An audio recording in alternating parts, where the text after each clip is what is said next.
I heard that you said that many of the highly successful people you've interviewed, on average, most of them are driven by a fear of insufficiency and not driven by a balanced desire for success itself. Can you explain that?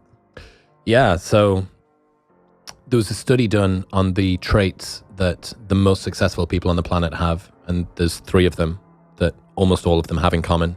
One is a superiority complex. They believe that they can do more than other people.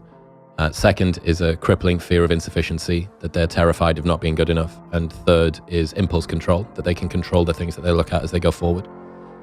It's my belief that fear is a much more powerful driver than desire, that most people are running away from things that they don't want as opposed to running toward things that they do. I would actually class you as probably one of the outliers that I haven't seen massive amounts of insufficiency, but with almost all of the other high performers that I've spent time with, these guys have got something in their past that drives them forward. You know, the amount of discomfort that you need to go through to become someone of note in any field, whether it be sports or academia or art or creativity or poetry or like fucking pickleball, whatever it is, right?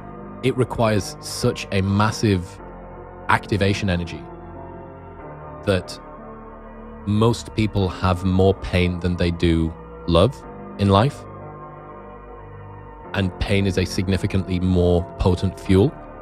I think that that's what gets people over the line. Now, the people that have longevity, I think actually pivot. I think that they use what they have in the beginning, which is often, you know, a mean parent, bullies in school, being an outcast, not feeling good enough, whatever kind of mental or social or whatever setback they went through, some previous trauma. They use that as the activation energy, and then they transcend and include that, and they get themselves into a place that is more positive moving forward. This might be my like personal bias, that I had a lot of things to prove to the world and I had a chip on my shoulder, and now I've tried to get rid of that. And I've done a good job at getting rid of trying to prove people wrong and just doing things because I want to do things to help the world and to learn more about it and to help the people that listen to my show.